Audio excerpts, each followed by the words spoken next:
Hello everyone, मैं हूं किशोर sir और ये है हमारा चैनल न्यूक्लियर केम फोरम।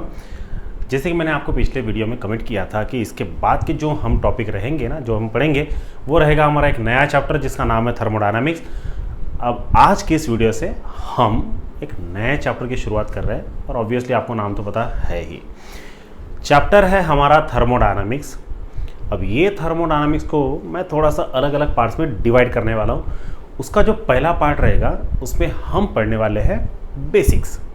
अब बेसिक फंडामेंटल चीज़ें हैं, बेसिक प्रॉपर्टीज़ है, बेसिक प्रोसेस है, बेसिक कैरेक्टर्स हैं, ड्रॉबैक्स है, सिग्निफिकेंस है, वॉटएवर जो भी रहेगा ना। तो थर्मोडायनामिक्स ये चैप्टर से रिलेटेड जो भी टॉपिक बेसिक से रिलेटेड रहेंगे उसके हम 2-3 अलग अलग वीडियोस बनाएंगे। एक ही वीडियो में अगर मैं इसको कवर करने चाहूँगा तो ये वीडियो कम से कम 1-1.5 घंटे का बनेगा। बेटर है हम इसको 15-20 मिनट के अलग अलग 3-4 वीडियो में हम इसको ना आपके सामने पोस्ट करेंगे। तो आज की इस वीडियो में हम थर्मोडायनामिक्स का एक बेसिक इंट्रोडक्शन पढ़ते हैं और इसे हम नाम दे देंगे basics of thermodynamic part 1। Next video में और बेसिक टर्म्स पढ़ेंगे और उसके बाद की वीडियो में और बेसिक टर्म्स पढ़ेंगे और जब तक ये बेसिक टर्म्स फिनिश नहीं होते हैं हम वीडियो को कंटिन्यू पोस्ट करेंगे। एक बार बेसिक टर्म फिनिश हो गई तो फिर हम मेन टॉपिक पे आ जाएंगे। तो आज की इस वीडियो में हम पढ़ते हैं बेसिक्स ऑफ थर्मोडायनामिक्स। तो बने रहिएगा क्योंकि थर्मोडायनामिक्स ये पूरे सिलेबस का सबसे बड़ा टॉपिक है और बेहतरीन टॉपिक है। और सबसे इम्पोर्टेंट बात बताऊँ आपको मैं, जितने भी चैप्टर्स आप पढ़ेंगे ना, स्पेशली फिजिकल केमिस्ट्री के सभी चैप्टर में थर्मोडायनामिक्स इस टॉपिक का कोई ना कोई एक ऐसा सब टॉपिक आता है जिसका जिक्र होगा ही होगा। चाहे आप इलेक्ट्रोकेमिस्ट्री पढ़िए, केमिकल काइनेटिक्स पढ़िए या फिर और कुछ, इवन आपके SN1 SN2 में भी एक्सोथर्मिक एंडोथर्मिक रिएक्शन है। सो थर्मोडायनामिक्स को आप थोरोली पढ़िए और आप उसके बारे में निश्चिंत रहिए क्योंकि आप मेरे चैनल में हैं। तो हम शुरुआत कर रहे हैं आज के इस वीडियो से नए चैप्टर की और जिसका नाम है थर्मोडायनामिक्स। अब देखिए स्टूडेंट्स, ये जो थर्मोडायनामिक्स है ना, ये मेरा पर्सनल फेवरेट चैप्टर है। तो मैं भी आपको उतने शिद्दत से पढ़ाऊंगा, सो डोंट वरी। हर एक टॉपिक को, हर एक टर्मिनोलॉजी को हम ना क्लियर करते हुए जाएंगे। बस वीडियो को पूरा देखिएगा, बोर मत होइए, स्किप मत करिए, नहीं तो आगे की वीडियोस में आपको तकलीफ हो सकती है। अब देखिए, यहाँ पर आपको 2 अलग अलग वर्ड दिख रहे हैं। पहला दिख रहा है थर्म, वो को थोड़ा सा बाजी में रखिए। पहला वर्ड आपको कौन सा दिख रहा है ना, थर्म, और दूसरा है डायनामिक्स। अब ये दोनों वर्ड को मिला के बना है थर्मोडायनामिक्स और इसका कुछ ना कुछ वास्ता तो है। रिलेशन कैसे होता है देखिए, थर्म ये वर्ड जो है ना, ये हमेशा रिलेट करेगा टेम्परेचर से। जहां कहीं पे भी थर्म ये वर्ड आएगा तो समझ जाना इसका जिक्र हुआ है टेम्परेचर से। अब चाहे वो थर्मामीटर हो, थर्मोकॉल हो, थर्मल पावर स्टेशन हो या फिर थर्मास हो, सारी चीज़ें रिलेट कर रही है हीट के साथ। और डायनामिक्स का बहुत इंपॉर्टेंस है और उसको हम कहते हैं मूवमेंट। अब मूवमेंट का मतलब ना यहाँ पर थोड़ा सा फ्लो पकड़ लीजिएगा क्योंकि फिजिक्स में डायनामिक्स को मूवमेंट कहते हैं, केमिस्ट्री हम इसको थोड़ा सा फ्लो के फॉर्म में जानेंगे, ठीक है। अब असल में हमें थर्मोडायनामिक्स में पढ़ना क्या है तो उसको ज़रा जान लीजिए। देखिए, हमें इस चैप्टर में टोटल 4 टर्म्स के साथ में खिलवाड़ करना है। उसमें सबसे पहले टर्म है टेम्परेचर, उसके बाद में आता है हीट, देन आता है एनर्जी, और ये सारी चीज़ें जो भी कुछ करेगी ना उसको हम वर्क कहते हैं। समझ में आया इतना? ये देखिए, पहला है टेम्परेचर, देन है heat, then energy and then work. अब ये चारों फिजिकल क्वांटिटी जो है ना, ये असल में एग्जिस्ट नहीं करती। देखिए, मैं आपको पहले ही कह दे रहा हूँ, चैप्टर वैसे देखा जाए तो कठिन है, बट सिंगल टर्म्स को अगर आप स्क्रूटनिंग करके पढ़ेंगे, सेपरेट पढ़ेंगे तो फिर ये चैप्टर आसान लगेगा। अब यहाँ पे मैं आपको एक टर्म समझा के दे रहा हूँ, उसके बाद में फिर हम थर्मोडायनामिक्स के डेफिनेशन पे जाएंगे। टेम्परेचर ये नाम आपने सुना है, और जब भी मैं स्टूडेंट्स को पूछता हूँ ना, मेरे यानी जहाँ पे मैं इंस्टीट्यूट्स में जाता हूँ, वो इंस्टीट्यूट्स में अगर मैं स्टूडेंट से पूछूंगा कि व्हाट इज माय टेम्परेचर, तो आपको आश्चर्य होगा या फिर आप भी वही जवाब देंगे जो हमेशा मेरे स्टूडेंट्स देते हैं। What is my temperature? तापमान। मैंने आपको मीनिंग नहीं पूछा, मैंने आपको ना इसका अर्थ, अर्थ का मतलब मीनिंग नहीं, डेफिनेशन पूछ रहा हूं मैं, आपको समझा क्या है वो बताना है। So what is mean by temperature, what is mean by heat, what is mean by energy, what is mean by work.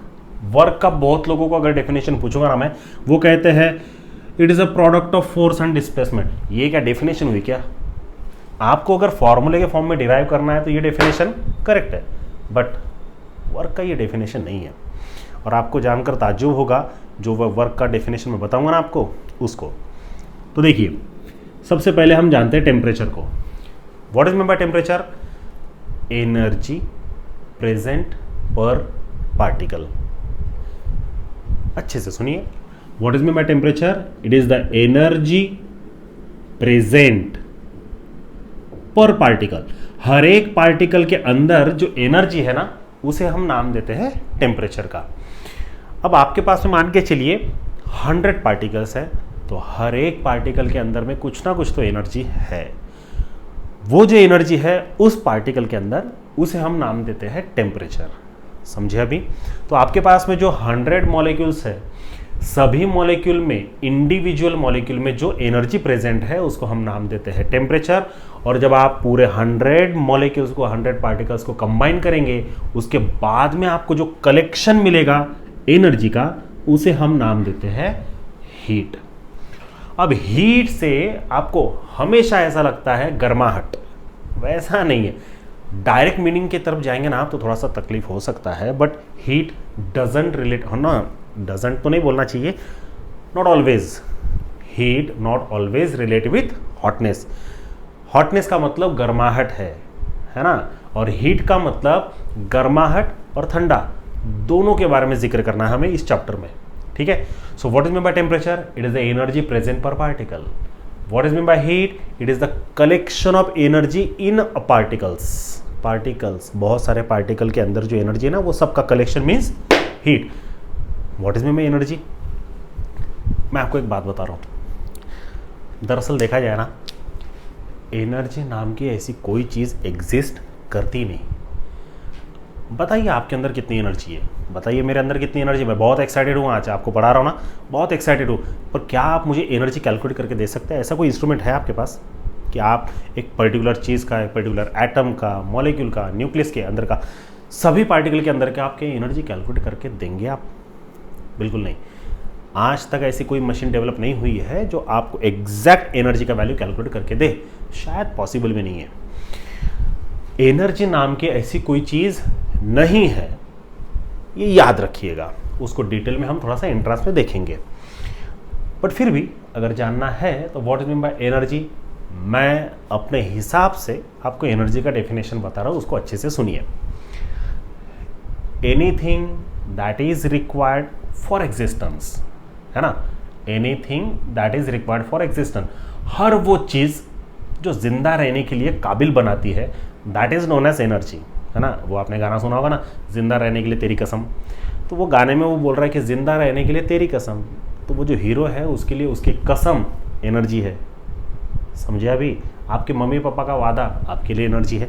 तो हर एक के लिए एनर्जी का फॉर्म अलग हो सकता है। So what is mean by temperature? It is the energy present per particle. What is mean by heat? It is the collection of energy in a particles. What is meant by energy? It is something that is required for existence. अब अहम मुद्दा है हमारा work का।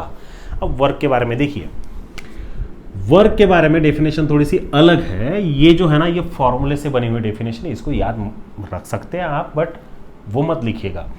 याद कौन सी रखना है डेफिनेशन ना? अब देखिए, वर्क कब होता है, ये भी बहुत इंपॉर्टेंट। ये चैप्टर पढ़ने में जो मज़ा आता ना, किसी और चैप्टर में मज़ा नहीं है वो। जब कोई एक फॉर्म की एनर्जी दूसरे फॉर्म में कन्वर्ट होती है, अच्छे से सुनिएगा, जब एक फॉर्म की एनर्जी दूसरे फॉर्म में कन्वर्ट होती है तब वर्क होता है। ये मैंने जो कहा ना, ये आपने इसके पहले भी सुना होगा आपके टीचर से, पर ये गलत है। एक फॉर्म की एनर्जी दूसरे फॉर्म में कन्वर्ट होने के बाद में वर्क नहीं होता। वर्क होने के बाद में एक फॉर्म की एनर्जी दूसरे फॉर्म में कन्वर्ट होती है। कैसे? फॉर एग्जांपल, अभी देखिए, ये मेरे पास में डस्टर है, ठीक है।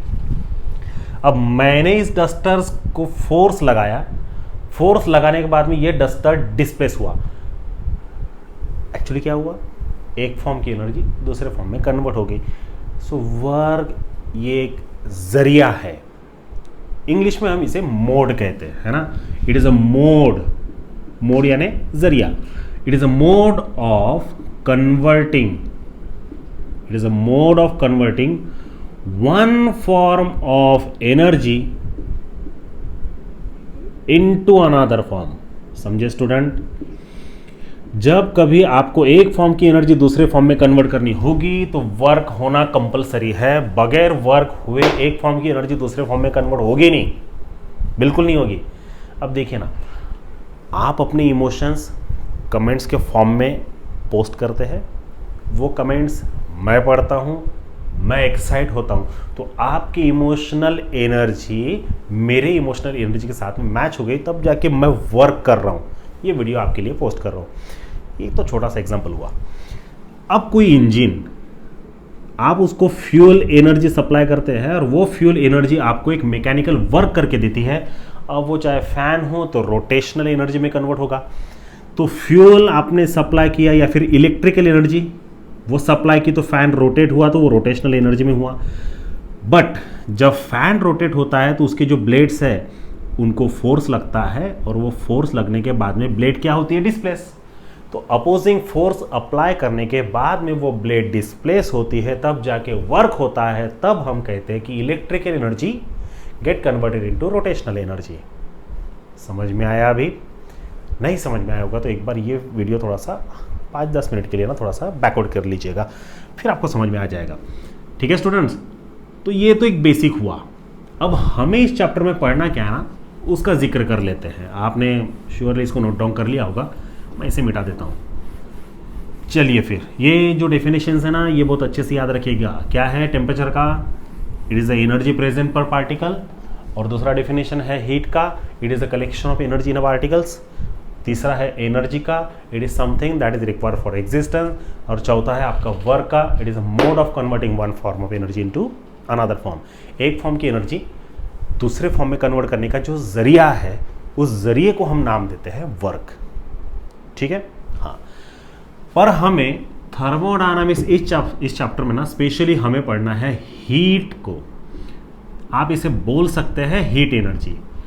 तो अब होता क्या है, हमारे सराउंडिंग में जो भी प्रक्रिया होती है मीन्स प्रोसेस, तो उस प्रोसेस में अगर कोई भी हीट एनर्जी एक फॉर्म से दूसरे फॉर्म में कन्वर्ट हो रही होगी, अच्छे से सुनिए मैं क्या बता रहा हूं आपको, डेफिनेशन।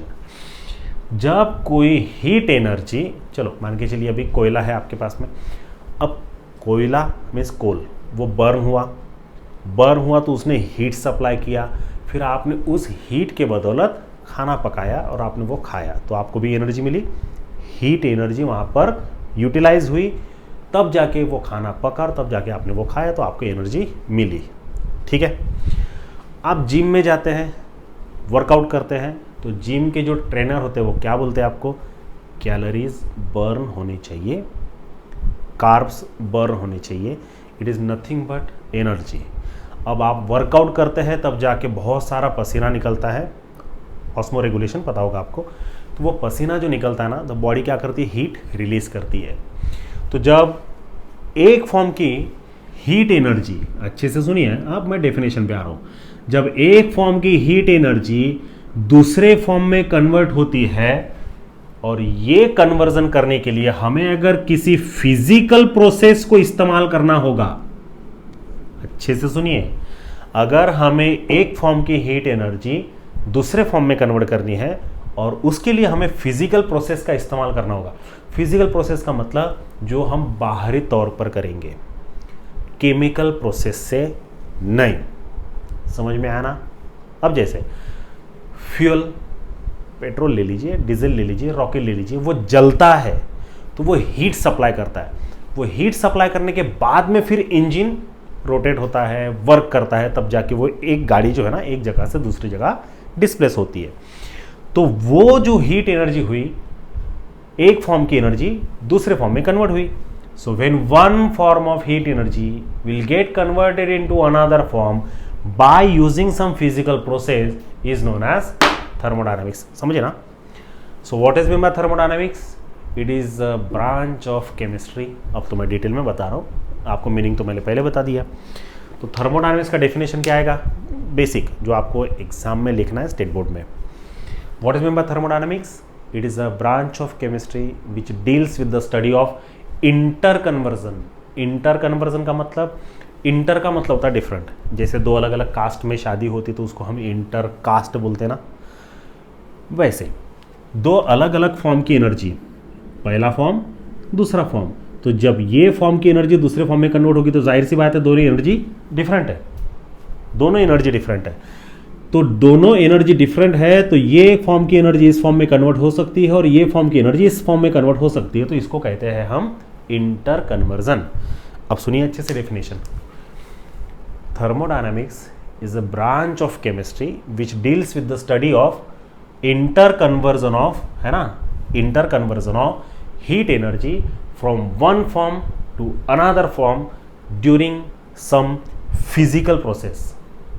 फिर से रिपीट कर रहा हूं मैं। Thermodynamics is a branch of chemistry which deals with the study of inter conversion of heat energy from one form to another form during some physical process, that is known as thermodynamics. अब समझे?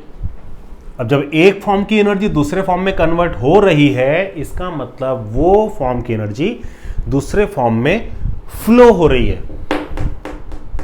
समझे ना? Flow हो रही है, move हो रही है। पर मूव होते हुए ऑब्जेक्ट दिखता है, एनर्जी दिखती नहीं है, तो हम मूवमेंट की जगह ना फ्लो का इस्तेमाल करेंगे। समझ में आया ना? इलेक्ट्रिकल एनर्जी कैसे फ्लो होती है, रोटेशनल एनर्जी है, मैकेनिकल एनर्जी है, जो भी वाइब्रेशन, सारी एनर्जी जो फ्लो होती है वो फ्लो होती है एक फॉर्म से दूसरे फॉर्म में फिजिकल प्रोसेस के थ्रू। उस प्रोसेस को हम, पूरे प्रोसेस को नाम देते हैं थर्मोडायनामिक्स। समझ में आया? ये तो बेसिक डेफिनेशन हुआ। कितना टाइम लगा ना समझाने में? ये बेसिक है, ये डेफिनेशन है। अब सबसे अहम मुद्दा, थर्मोडायनामिक्स दो चीज़ों को नहीं मानता। आप भी मत मानिए, और इसके पीछे रीज़न है। अब आप ये वीडियो के तौर पे पूछ नहीं सकते, पर आप कमेंट करें, उसके पहले ही मैं आपको बता देता हूँ, ठीक है? तो जब तक मैं ये मिटाऊँ ना, आपको डेफिनेशन फिर से रिपीट कर दे रहा हूँ। Thermodynamics is a branch of chemistry which deals with the study of inter conversion of heat energy from one form to another form during some physical process. ठीक है? अब तो थर्मोडायनामिक्स के ना ड्रॉबैक्स है, और ये ड्रॉबैक्स ना मुझे बहुत पसंद है। ड्रॉबैक्स किसी को पसंद होते हैं क्या? मुझे पसंद है ना, मुझे किसी का क्या लेना देना है, मैं अपने स्टूडेंट्स को अच्छा पढ़ाना चाहता हूँ। थर्मोडायनामिक्स, ये ड्रॉबैक बोलने की जगह ना लिमिटेशंस है, यानी थर्मोडायनामिक्स इसके दायरे के बाहर नहीं जाता, और बहुत इंपॉर्टेंट है। देखिए, थर्मोडायनामिक्स दो चीज़ों को बिल्कुल नहीं मानता है। पहले, थर्मोडायनामिक्स टाइम फैक्टर को बिल्कुल नहीं मानता है, बिल्कुल नहीं, कंसीडर ही नहीं करता है। तो आपको पहला पॉइंट क्या लिखना है ड्रॉबैक में या फिर लिमिटेशंस में? In thermodynamic study time factor should not get consider, should not get consider. Time factor को आपको कंसीडर करना ही नहीं है। अब आप सवाल तो पूछ नहीं सकते ना, और जब तक कमेंट करेंगे मैं स्पेशल जवाब दूंगा। बेहतर है अभी बता देता हूँ, थर्मोडायनामिक्स टाइम फैक्टर को क्यों नहीं कंसीडर करता। चलो डेफिनेशन को ज़रा याद करिए, क्या कहती है डेफिनेशन? हाँ, वो स्टार्टिंग आ जाने दीजिए। It is a branch of है ना, deals with the study of inter, वो छोड़िए, deals with the study of inter conversion of one form energy into another form. एक फॉर्म की एनर्जी दूसरे फॉर्म में कन्वर्ट होने के लिए कितना समय लगेगा, ये चैलेंज है। अगर कोई बता पाए, पॉसिबल ही नहीं है।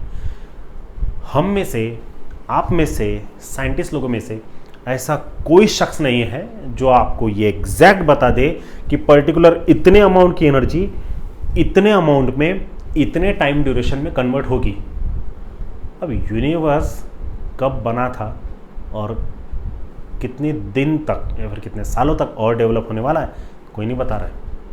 एक फॉर्म की एनर्जी दूसरे फॉर्म में कन्वर्ट होने के लिए कितना समय लगेगा, नहीं बता सकते आप। झूठ लगता है तो आप एक काम करिए, 1 लीटर पेट्रोल लीजिए, वो पेट्रोल को टंकी में डालिए, बाइक को ऑन करिए, चलाइए और मुझे एग्जैक्ट टाइम ड्यूरेशन बताइए कि वो जो फ्यूल आपने फिल किया था टंकी में, है ना, टैंक में, तो वो फ्यूल कंप्लीट बर्न होने के लिए कितना समय लगा।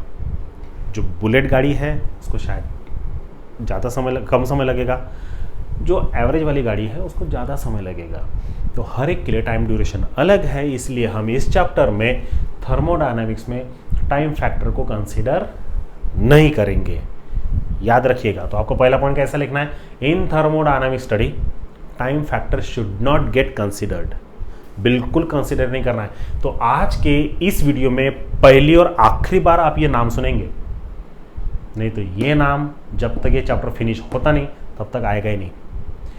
टी से टेम्परेचर आएगा, टाइम नहीं आएगा, ठीक है। दूसरा, थर्मोडायनामिक स्टडी कहता है कि मुझे इंडिविजुअल एटम्स या फिर मॉलिक्यूल्स को अप्लाई मत करिए, बिल्कुल नहीं। Thermodynamic study should not be applied to individual atoms और मॉलिक्यूल। हर एक एटम को या फिर हर एक इंडिविजुअली, है ना, हर एक इंडिविजुअल एटम या फिर हर एक इंडिविजुअल मॉलिक्यूल्स को थर्मोडायनामिक्स की स्टडी अप्लाई मत करिए। वो जितने भी एटम्स हैं या फिर जितने भी मॉलिक्यूल्स हैं सबको बल्क में लीजिए। बल्क का मतलब क्या होता है, क्लस्टर, क्लस्टर, गुच्छा, झुंड, टुगेदर। यानी आपको क्या करना है, आपके पास में मान के चलिए 1 2 3 4 5 6 7 8 9 10 11 12 13 14 15 16 17 18 19 20। अब आपके पास में कितने पार्टिकल है, 20 पार्टिकल है। 20 पार्टिकल में आपने इस पार्टिकल को थर्मोडायनामिक्स की स्टडी अप्लाई किए, फिर आपने बोल दिए कि इसकी जो स्टडी है वो सभी के लिए अप्लाई कर दीजिए। थर्मोडायनामिक्स यहीं पे लिमिट होता है, लिमिटेशंस है। वो कहता है कि अगर आप थर्मोडायनामिक्स की स्टडी यानी हीट एनर्जी का कन्वर्जन किसी एक पार्टिकल के लिए कंसिडर करते हैं तो वो सभी पार्टिकल के लिए सेम रहेगा, ऐसा कतई नहीं। ऐसा क्यों? हर एक पार्टिकल के अंदर की एनर्जी एक समान रहेगी इसकी गारंटी नहीं है, क्योंकि पार्टिकल का एसोसिएशन डिसोसिएशन होते रहता है, पार्टिकल डिके होते रहते हैं, पार्टिकल फॉर्म होते रहते हैं, डिसोसिएट होते रहते हैं, जो कुछ प्रोसेस है वो चलते रहती है। इसलिए थर्मोडायनामिक्स कहता है कि आप हमें इंडिविजुअल एटम्स या फिर मॉलिक्यूल की स्टडी मत बताइए, सभी एटम्स को कलेक्ट करिए, देन उनके ऊपर में थर्मोडायनामिक्स की जितनी भी प्रॉपर्टीज हैं सबको लागू कर दीजिए।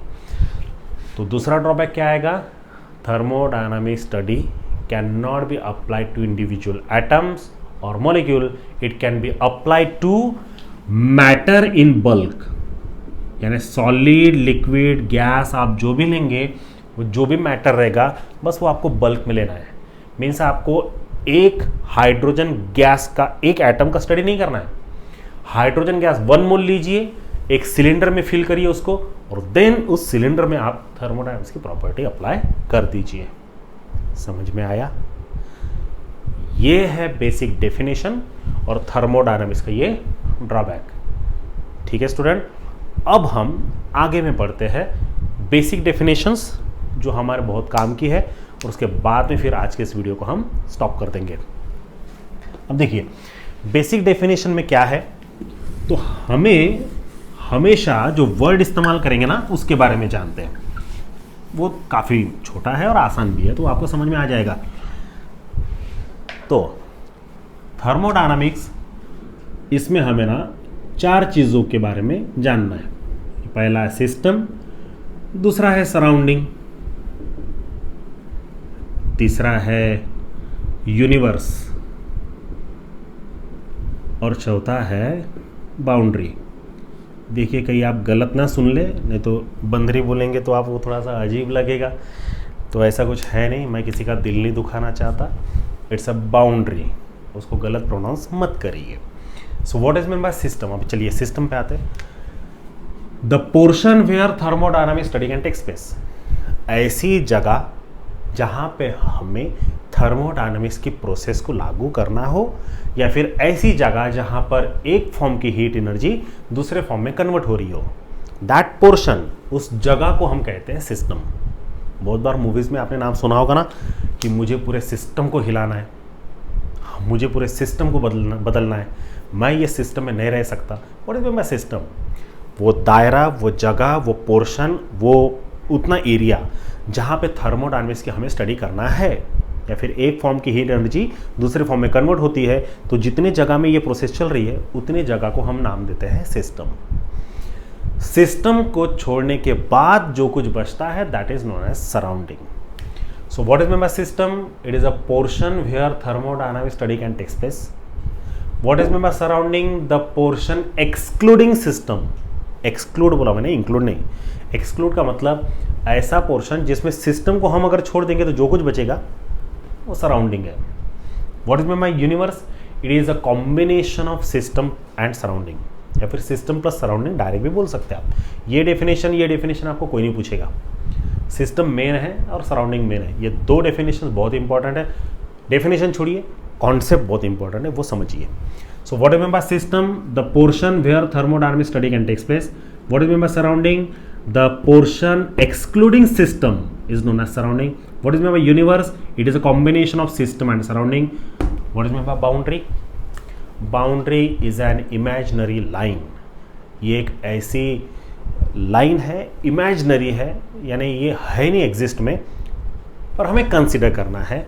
ये ऐसी इमेजिनरी लाइन है जो सिस्टम को सराउंडिंग से सेपरेट करती है। वैसा ही बोलना है। What is mean bye boundary? The imaginary line which can separate system from surrounding. समझे स्टूडेंट? फिर से बता देता हूँ मैं। What is meant by system? The portion where thermodynamic study can takes place. What is meant by surrounding? The portion excluding system is known as surrounding. What is meant by universe? It is a combination of system and surrounding. And what is meant by boundary? It is an imaginary line which can separate system from surrounding. Surrounding और system, इसके बीच में जो imaginary line रहेगा जहाँ पर system का एक दायरा फिनिश हो जाएगा, उस पोर्शन को हम कहेंगे, उस इमेजिनरी लाइन को हम कहेंगे बाउंड्री। ठीक है, जिसको हिंदी में सरहदें कहते हैं। तो सरहदें होती नहीं है, ये हमने खींची है, जाने दीजिए, हमें वो मुद्दे पे नहीं जाना है, यहाँ पर समझ लीजिए। ठीक है, अब सिस्टम के ना स्टूडेंट्स 3 और टाइप्स होते हैं। ठीक है, पहला सिस्टम होता है ओपन सिस्टम। चलिए पढ़ते हैं ओपन सिस्टम यानी क्या। अब मान के चलिए आपके पास में ना एक बाउल है, बीकर है, वो बीकर में आपने एक पानी लिया, 1 लीटर 2 लीटर जितना भी आपको कंसिडर करना उतना ही। आपने अभी इसे ना हीट किया। अब ये जो वेसल है ना, ये जो बीकर है, ये ओपन है, नाम ही है। अब जब आप इसको हीट करेंगे तो क्या होगा? ये जो बॉटम में जो वाटर मॉलिक्यूल है ना, ये थोड़े से गर्म होने के बाद में बाहरी सतह पे जाने की कोशिश करेंगे। एक बार ये गर्म हो गया और पूरा का पूरा पानी गर्म होने के बाद यहाँ से वो भाप बन के उड़ना स्टार्ट करेगा। अब जो भाप रहेगी वो रहेगी वेपर्स के फॉर्म में, पर है तो वाटर की ना। अब वाटर है वेपर के फॉर्म में तो है तो गैस, और गैस हमारा क्या है ना? मैटर। ठीक है, अब आपने हीट करने के बाद में इसको छोड़ दिया। अब आपने हीट करना बंद कर दिया, ये इवेपोरेट होना भी स्टार्ट हो गया। अब क्या होगा? थोड़ी देर के बाद में यहाँ से हीट बाहर जाएगी। मैंने वर्ड जो इस्तेमाल किया उसकी तरफ फोकस करिएगा। क्या कहा मैंने? हीट बाहर जाएगी। तो ऐसा सिस्टम जहाँ से मैटर एंड हीट दोनों बाहर जा रही, ये वर्ड अच्छा नहीं लगता ना, मैटर हीट बाहर जा रही है।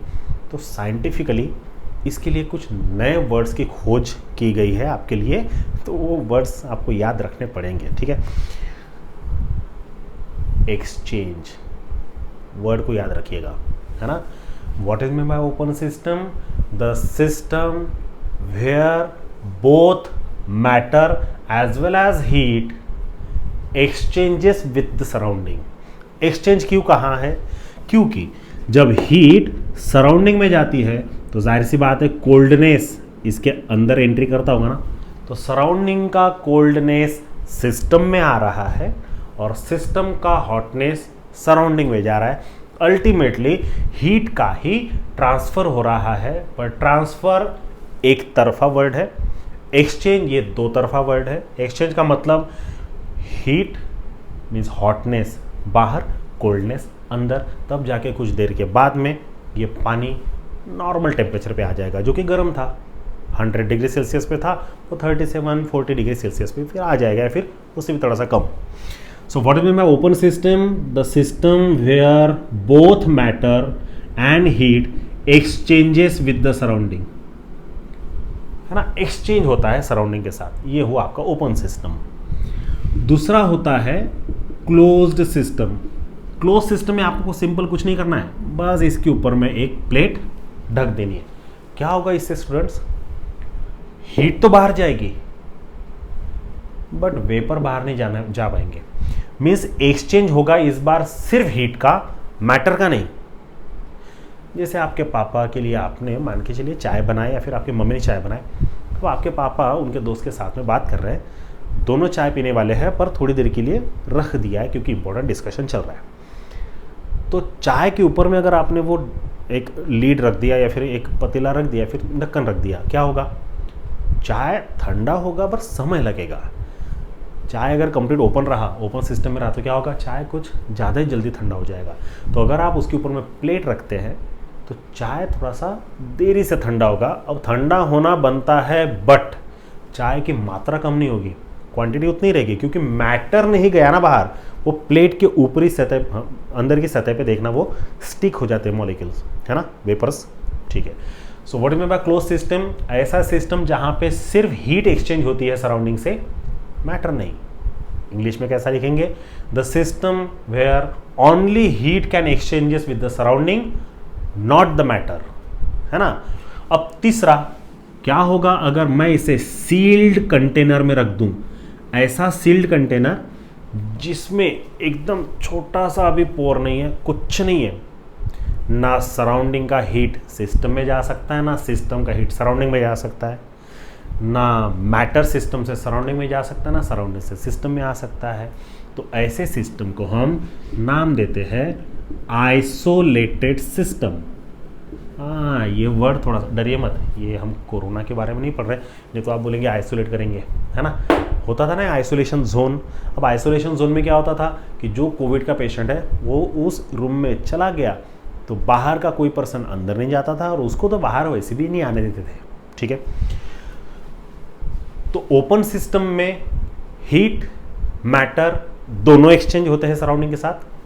क्लोज सिस्टम में सिर्फ हीट एक्सचेंज होता है, मैटर नहीं। और आइसोलेटेड सिस्टम तो आप भूल ही जाइए। इस सिस्टम में ना ही मैटर ना ही हीट, दोनों एक्सचेंज नहीं होते। इसका बेस्ट एग्जांपल है आपका थर्मास। थर्मास में आप चाय रखिए, कम से कम 3-4 घंटे तक तो वो वैसे ही गर्म रहेगी। हाँ, थर्मास थोड़ा सा अच्छे क्वालिटी का खरीदिएगा, मज़ा कर रहा हूँ। जो आपके घर पे है ना, उसके बारे में सोचिए। ठीक है। So what is mean by isolated system? The system where matter and heat can not exchange with the surrounding. समझे स्टूडेंट्स? तो ये है ओपन सिस्टम जिसमें मैटर, हीट दोनों एक्सचेंज होते हैं। क्लोज सिस्टम जिसमें सिर्फ हीट एक्सचेंज होता है, मैटर नहीं। और आइसोलेटेड सिस्टम में तो दोनों एक्सचेंज नहीं होते। ये है हमारे इस चैप्टर का, थर्मोडायनामिक्स का, और आज की इस वीडियो का बेसिक पोर्शन।